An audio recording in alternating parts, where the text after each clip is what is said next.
魂技，激波通，黄真身。我的眼睛，的脑海之中。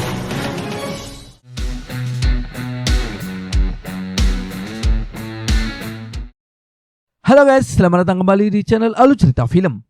Untuk kali ini, Mimin akan menakung film Donghua yang berjudul Shaolan untuk episode terbarunya ya. Bagi kalian semua yang belum nonton video-video sebelumnya, kalian bisa langsung menontonnya ya guys. Linknya ada di deskripsi. Dan jangan lupa untuk menekan tombol like, subscribe, dan loncengnya agar kalian tidak ketinggalan video-video terbarunya. Oke, tanpa berlama-lama lagi, Mimin akan masuk ke dalam alur cerita Shaolan. Di episode kali ini, Tang San dan timnya sedang melakukan ujian yang ketiga Dewa Laut. Hari demi hari mereka pun lalui dengan semangat menjalani ujian tersebut. Hingga suatu malam, mereka pun semua sangat kelelahan. Senior Dewa Laut pun datang untuk menolong mereka. Dan mereka pun kembali pulih dan berterima kasih kepada senior Dewa Laut. Di pagi harinya Tang San dan timnya pun kembali melakukan ujian tersebut. Nona Xiang Xiang pun mengatakan kalau batas waktu gelombang pemurnian tubuh sudah hampir tiba. Tang San pun tahu kalau sekarang Xiao Wu bisa mempertahankan wujud tubuhnya selama 2 jam. Di saat itu juga Tang San pun sangat terkejut karena kekuatan segitiga birunya tiba-tiba muncul. Dan jiwanya pun bisa bebas terbang mengelilingi dunia. Ia merasa seperti menyatu dengan ombak, menyatu dengan langit dan bumi. Tak selang berapa lama Dewa Laut pun muncul di hadapannya. Dan ia memberikan kekuatan kepada Tang San lewat segitiga birunya. Xiao Wu dan timnya pun sangat terkejut apa yang sebenarnya terjadi dengan tubuh Tang San. Rantai besi yang mengikat tangannya pun seketika terlepas dan menara perak itu seketika tenggelam. Begitupun dengan Xiao Wu, ia juga terlepas dengan ikatan rantainya dan langsung menghampiri Tang San.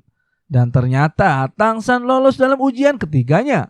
Tang San Master Jiwa tipe pengendali kekuatan jiwa level 80. Gelombang pemurnian tubuh berhasil, bahkan melampaui batas. Kebangkitan pikiran tingkat ketertarikan Dewa Laut meningkat 25%. Xiao Wu Master Jiwa penyerang depan, kekuatan jiwa belum diketahui. Xiao Wu menemani Tang San dan lolos ujian ketiga Dewa Laut ketiga. Ia mendapatkan hadiah berlipat ganda dari Dewa Laut. Xiao Wu pun sangat senang karena ia dan Tang San sudah lolos ujian ketiganya. Seketika Xiao Wu menanyakan mata Tang San yang berubah menjadi keunguan. Tang San pun menjelaskan kalau 4 alam besar mata iblis ungunya sekarang sudah melihat jauh tahap 1, mendetail tahap kedua, partikel kecil tahap ketiga, tak terbatas tahap keempat. Mata iblis ungunya akhirnya sudah mencapai tahap terakhir, yaitu tak terbatas. Ia tidak perlu lagi melihat dengan matanya, melainkan dengan mata hatinya. Ilusi seperti apapun juga tidak bisa mengacaukan mata hatinya. Di saat bersamaan, senior Dewa Laut berbicara dengan kekuatan pikiran kepada Tang San. Tang San pun sangat terkejut karena kekuatan pikirannya sudah bisa berkomunikasi jauh dengannya. Dan kekuatan pikirannya naik sampai tingkat yang sama dengan senior Dewa Laut. Alam pikiran juga sama dengannya. Tang San pun mengerti kalau suaranya berasal dari dalam pikirannya. Dan itu semua adalah komunikasi dari pikiran. Senior Dewa Laut pun berkata kalau ini adalah komunikasi dalam pikiran. Tang San pun berterima kasih kepada seniornya. Dan senior Dewa Laut menyerahkan tanggung jawab semua rekan-rekannya kepada Tang San. Dan ia akan kembali ke aula Dewa Laut. Di sisi lain, Mu Bai dan yang lainnya masih menjalani ujian ketiganya. Mereka pun masih semangat dalam menjalaninya. Beberapa waktu kemudian, Tang San, Xiao Wu, dan Xiang Xiang sedang berkultivasi untuk memulihkan kekuatannya. Di saat itu juga, Tang San menggunakan kekuatan pikirannya dan menolong rekan-rekannya. Mereka pun satu persatu berhasil lolos dalam ujian ketiganya. Dimulai dari Dai Mu Bai, ujian Dewa Laut ketiga lolos, kekuatan jiwa naik 1 level ke level 78. Ma Hongjun, Oscar, Zhu Xing, dan Ling Rongrong, ujian Dewa Laut ketiga lolos. Dan masing-masing kekuatan jiwanya naik 1 level. Dan Ling Rongrong semua batas tahun cincin jiwa meningkat 500 tahun. Mereka pun sangat senang. Lalu Tang San mengatakan kepada mereka semuanya, kalau kekuatan jiwa mereka meningkat 2-3 level dalam 1 tahun. Itu karena kerja keras mereka semua. Di saat bersamaan, Dewa Laut memberikan ujian keempatnya, yaitu pertarungan puncak dengan paus hiu putih Xiao Bai. membantu kelompok monster jiwa laut hiu putih membunuh raja dari kelompok harimau paus iblis. Dan batas waktunya 1 tahun. Dan mereka semua tahu kalau ujiannya hampir sama. Namun harus menjamin raja monster jiwa hiu putih tidak mati. Seketika Oscar mengatakan kalau ujian keempat terdengar tidak menyiksa dibandingkan ujian sebelumnya. Sebelum melanjutkan ujian keempatnya, Tang San dan timnya pun kembali ke kota Haima untuk beristirahat sejenak. Setelah semua merasa keadaan sudah kembali prima, mereka baru pergi dan mencari monster jiwa hiu putih Xiao Bai.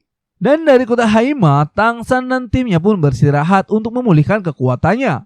Seperti biasa, Ma Hongjun dan Oscar selalu bercanda dan membuat timnya tertawa bahagia. Lalu Tang San berkata kalau 3 bulan berikutnya mereka bisa beristirahat penuh.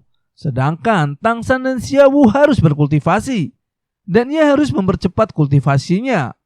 Seketika Mu Bai mengerti dan meminta kepada Tang San untuk berkultivasilah dengan tenang. Cerita beralih ke kerajaan Tiandao. Tuan Dukubo dan kakek kambing tua sedang mengobati sang kaisar. Namun ia tidak sanggup lagi untuk mengobatinya karena racun yang ada di dalam tubuh kaisar sudah menyerang ke dalam jantungnya. Tak selang berapa lama Pangeran Suebeng pun datang. Lalu Tuan Dukubo menjelaskan kepadanya kalau di saat kaisar mendengar kerajaan Balak sudah dikuasai oleh Aula Wuhun, darah menyerang jantungnya dan takutnya sang kaisar Sui sudah tidak bisa diselamatkan. Pangeran Suebeng pun langsung menghampiri dan sangat bersedih. Lalu ayahnya berbicara untuk yang terakhir kali kepadanya. Ia berkata kepada Suebeng untuk jangan menangis. Ia memberikan cincin miliknya kepada Suebeng. Ia juga mengatakan kekaisaran Tiandao diserahkan kepada Pangeran Suebeng. Dan jika kelak Bibi Dong melakukan peperangan besar, Pangeran Suebeng boleh bekerja sama dengan kekaisaran Xingluo. Dan tanah negara tidak akan diserahkan sedikit pun. Seketika sang kaisar Sui pun tewas karena racun yang sudah lama dideritanya. Lalu pangeran pun sangat sedih dan bersumpah kalau ia akan memenuhi keinginan ayahnya. Ia akan menghancurkan kekaisaran Wuhun dan ambil kembali tanah yang hilang. Kita kembali ke Pulau Dewa Laut. Nona Xiang menerima surat dari ayahnya kalau Kaisar Sui telah meninggal. Dan ia mengatakan kepada semuanya kalau Bibi Dong telah mendirikan kekaisaran Wuhun. Seketika mereka pun semua terkejut. Di sisi lain dari Aula Wuhun, Bibi Dong memerintahkan para pengikutnya untuk menyerang satu demi satu kerajaan yang ada di benua Daulo. Satu demi satu kerajaan pun ditaklukkan olehnya. Dan dari kekaisaran Xinluo, mereka juga tahu kalau kerajaan Balak dari kekaisaran Tiandao telah dikuasai oleh Aula Wuhun. Ia juga mengatakan sejak kekaisaran Wuhun didirikan, Bibi Dong mulai memperluas kekuatannya secara terang-terangan. Dan menurutnya mereka akan segera mengambil tindakan pada kekaisaran Xingluo-nya. Karena ambisi Bibi Dong sangatlah besar, ia takut tidak datang kekaisarannya saja. Kekaisaran Wuhun akan melawan kedua kekaisaran secara bersamaan. Dan dari Akademi Shrek, kepala sekolah, guru Tase dan yang lainnya pun sangat marah. Dan mereka harus memikirkan strategi dan cara untuk melawan Aula Wuhun. Karena kekaisaran memiliki sumber daya yang kaya, tanah teritorial yang luas.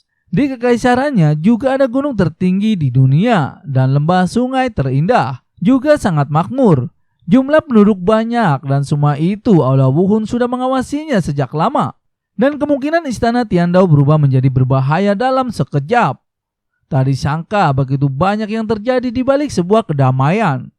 Aula Wuhun sudah lama merencanakan untuk mengelabui lawan. Keturunan kekaisaran Tiandao hampir saja musnah. Bahkan kekuasaan keluarga kekaisaran melemah dan tak terurus. Dan Aula Wuhun sudah pasti tidak akan melepaskan kesempatan ini. Karena kegagalan menghancurkan kekaisaran Tiandao, kekaisaran Wuhun pasti akan mempercepat tindakan kedua kekaisaran. Sekarang harus cepat perkokoh pertahanan, mencegah mereka masuk, hapus ancaman dalam. Kekaisaran lebih kendalikan negara pengikut, negara bagian dan kota. Kerajaan Silvers akan diserang dulu, setidaknya perlu 500 master jiwa. Meski kerajaan Balak sudah dikuasai, namun kota raja tetap punya kesempatan untuk bangkit. Perlu mengutus 200 orang untuk membantu, ditambah prajurit elit untuk menjaga perbatasan, dan tambah kekuatan pasukan untuk prajurit seluruh kerajaan. Guru Tase pun teringat dengan kota Yelin, dan di sana banyak kenangan bersama Bibi Dong. Di waktu yang lalu dari kota Yelin, Bibi Dong dan Guru Tase sedang berjalan-jalan untuk melihat festival lentera kota Yelin. Mereka pun saling mencintai. Dan di saat lentera terbakar, ia dihadiahi lentera oleh seseorang. Lalu mereka menerbangkan lentera tersebut bersama-sama. Namun semua itu hanyalah masa lalunya. Sekarang Bibi Dong adalah penguasa Aula Wuhun yang kejam. Dan dari kekaisaran Wuhun, Bibi Dong memerintahkan Daulo Krisan untuk mengatur pasukannya ke kota Yelin. Namun tidak boleh merusak apapun yang ada di kota tersebut. Daulo Krisan pun mengerti dan pergi ke kota Yelin. Dan Bibi Dong teringat dengan Guru Tase. Kita kembali ke Pulau Dewa Laut. Tang San tahu kalau benar Daulo sangat mendesak dan ia harus mempercepat ujiannya.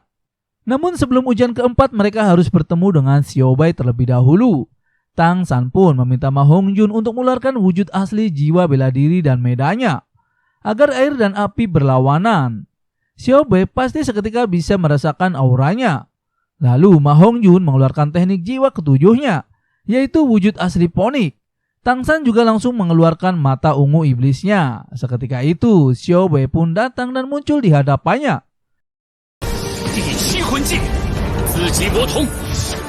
Dan teknik Tang San tersebut karena ujian ketiga di bawah bantuan piramida lautan kosmik. Tulang jiwa kepala bijaksana menjadi tulang kepala lautan kosmik. Dan teknik yang Tang San pakai adalah teknik gabungan mata iblis ungu dan gelombang lautan kosmik. Seketika itu, Xiao Bai mengatakan kenapa Tang San mencarinya. Oscar pun mengatakan kalau ujian keempatnya berhubungan dengan Xiao Bai. Xiao Bai juga berkata karena Tang San dan timnya sudah siap, maka ia akan berangkat bersama-sama. Dan ia akan memberitahu mereka tentang harimau paus iblis di perjalanannya. Lalu mereka pun berangkat menaiki binatang jiwa paus milik Xiao Bai. Di perjalanannya, Xiao Bai pun menjelaskan kalau iblis lautan dalam, harimau paus iblis dan para monster jiwa hiu putih termasuk keberadaan tertinggi di rantai makanan laut. Dan iblis lautan dalam dipastikan yang terkuat, namun jumlah kelompok mereka sedikit. Yang kedua adalah harimau paus iblis. Harimau paus iblis sangatlah haus darah, terutama kelompok yang dipimpin Raja Harimau Iblis.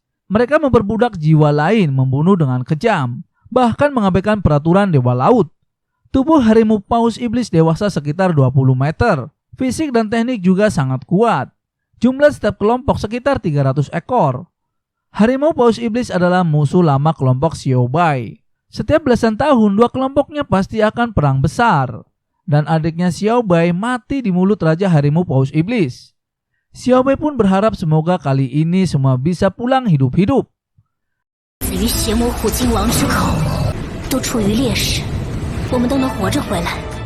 Dan bagaimana kelanjutannya? Ini ada sedikit cuplikannya ya. Terima kasih.